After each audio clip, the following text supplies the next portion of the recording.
This week is the start of a huge earnings week and more big earnings week to come. We have big stocks like Bank of America, JP Morgan, other bank stocks, Johnson & Johnson, ASML, Taiwan Semiconductor, but we also have a stock that doesn't get quite as much coverage, and that's Domino's Pizza. Now, Domino's Pizza is interesting because if you look at the last 5 years, the stock really hasn't gone anywhere, but at the same time, if we zoom out and look at that performance from around 2008 to 2019, it was just mind-boggling performance. They were up about 1,953%.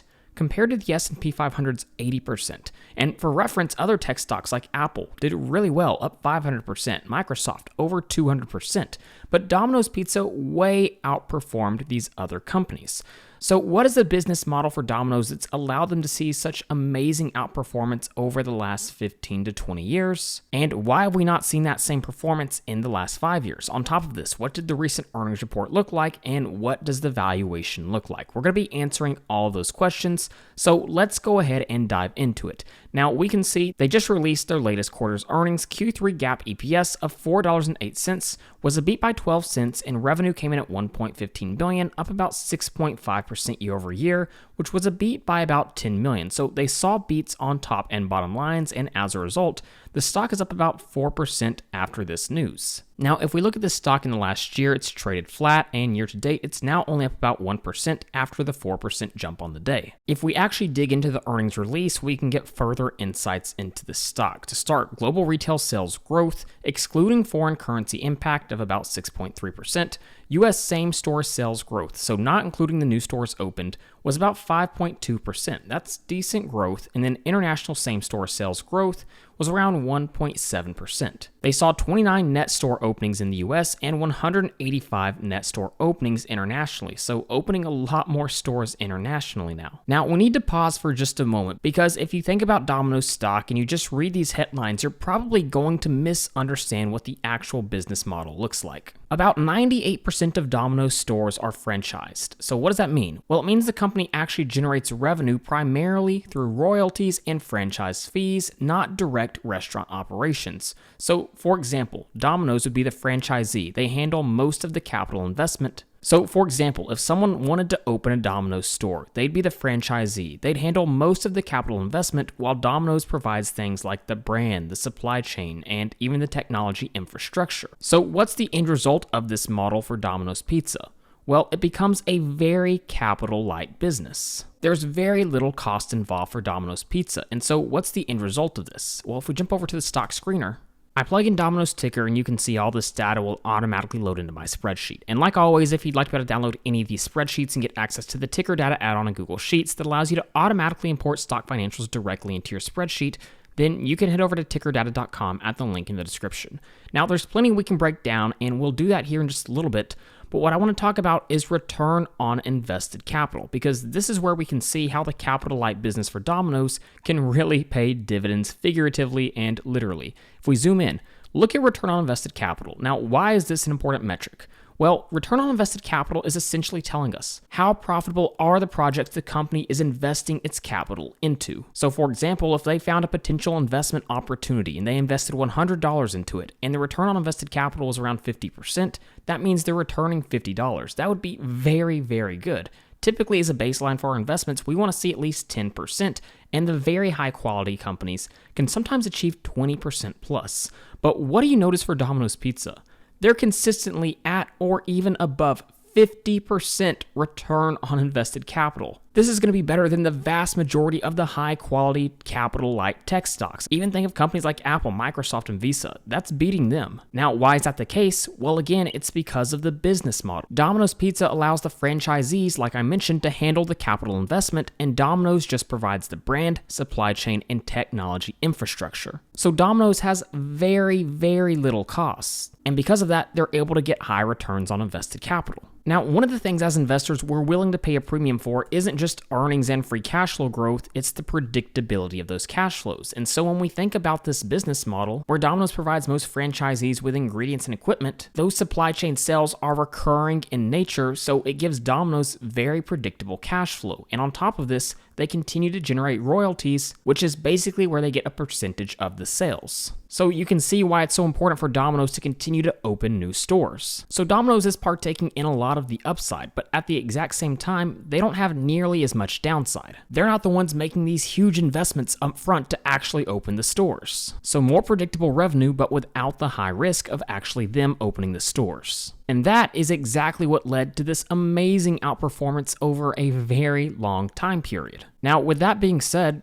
over the last 5 years, like we just saw, returns have been relatively flat, and at one point the stock was trading as high as $564 per share, and then sold off all the way down to the low 300s, even dipped below 300 a little bit in mid-2023. Now, why would this be the case? Well, there's obviously a few different things that we could point to. So if we just glance at the stock valuation sheet and look at Domino's historical valuation, if we jump over to the historical multiples valuation, here's what we can see. At one point, this stock was trading with a PE ratio as high as about 41.12. I mean, that's pretty high for a pizza company. Now, to be fair, it has more tech-like characteristics, but regardless, definitely high for a pizza company that's not necessarily growing earnings at a high double-digit range, at least in the last few years. So this is where the sell-off started. It was purely valuation risk, in my opinion, and the valuation did come down considerably, and it's continued to do so in the last couple of years. In fact, we can see the trailing 12 months PE ratio now sitting at 24.62, which is about 19% lower than the average PE ratio over the last 10 years. Now, I will preface by saying, I don't know if Domino's Pizza does deserve to trade at this average PE ratio that we've been seeing over the last decade. There probably is a lower multiple warranted. But with that being said, we'll get back to the valuation a little bit later in the video. Let's go ahead and jump back over to our dividend breakdown sheet because Domino's has been an unbelievable dividend grower. Now, Domino's is a low yielder. The starting dividend yield is only about 1.57%, but the dividend growth from 2014 to 2024 was pretty amazing. They started at $1 per share and went to above $6. So we're talking about a 6x in the amount they're paying out in dividends during a 10-year time period. And that's the power of dividend growth, truly. They have a 10-year dividend CAGR of about 18.4% and a 5-year of 16.62%. So if you're only looking at the yield and not paying attention to dividend growth and future dividend growth potential, you're going to miss out on opportunities like Domino's Pizza. Now, with that being said, it's not good enough just to see dividend growth. We want to make sure it's sustainable dividend growth. And we do that by looking at free cash flow and the free cash flow payout ratio over time. And what we notice is free cash flow has continued to grow, which has allowed the dividend to grow. So the free cash flow payout ratio has remained in a very healthy range, currently sitting close to about 41%. And for the duration of the past decade, it's stayed in that 20 to 40% range. Very healthy. But free cash flow has definitely slowed down in the last 5 years. So is this something to be concerned about? Well, perhaps a little bit. For example, same-store sales growth has certainly slowed down since 2020, and this is going to naturally slow the pace at which free cash flow could grow in the future. On top of this, we absolutely have to take inflation into account, which has been rampant, especially since 2020. While Domino's Pizza isn't listed in this chart, they've certainly been hit by these same cost increases. And so as a result, if we scroll down and look at what's been going on with gross margins, we can see U.S. company-owned store gross margin actually decreased by about 0.5 percentage points in the most recent quarter. Now, if we look at supply chain gross margin, they saw a slight increase, and to be fair, overall, Domino's Pizza has definitely been trending in the right direction with their margins over the last decade. You can see the 10-year average is about 35.5, and last year's came in at 39.28. So let me be clear, that's a great sign, but inflation definitely been a major problem. But then on top of this, we've also seen increased capital expenditures. And as you should know, capital expenditures lowers free cash flow, but the goal is to use that CapEx spending to increase free cash flow for the long term. Now, one of the primary issues a lot of people have with Domino's Pizza is about the balance sheet. When we look at Domino's Pizza, what we see is a pretty high debt to assets ratio. This is a huge cause for concern for a lot of people. Total debt around $5.2 billion, while total assets is $1.8 billion. And there's no doubt, anytime you're sitting on a high debt to assets ratio, your business inherently has more risk. But there's something we have to take into consideration when we're talking about Domino's. Again, it's about the business model. The reason Domino's Pizza outperformed their peers by such a large amount for decades is actually the exact same reason that we see them having a high debt to assets ratio. Remember, Domino's has very little assets because of their franchise-driven model. They allow franchisees to handle most of the capital investment, so that's not an asset for Domino's on the balance sheet. It's what makes them so capital light. So yes, this is something to keep in mind, but at the same time, we have to remember this has actually been an advantage for Domino's over the last decade. Really, the key metric we need to be paying close attention to is this interest coverage ratio, which has remained incredibly stable over the last decade for Domino's, sitting very close to 4, and it's even been climbing over the last few years, so they can cover those interest payments over 4 times over. So by now, you should have more of an understanding of the business model, of the fundamentals, and the amazing dividend growth that Domino's has seen over the past few years. But what about the valuation? Because of the sideways trading over the last 5 years, is Domino's a more attractive option at $427? Well, let's answer that question, and we'll start by looking at our sensitivity analysis model. Now, I've already plugged in Domino's Pizza, and one of the cool features of ticker data is we can automatically import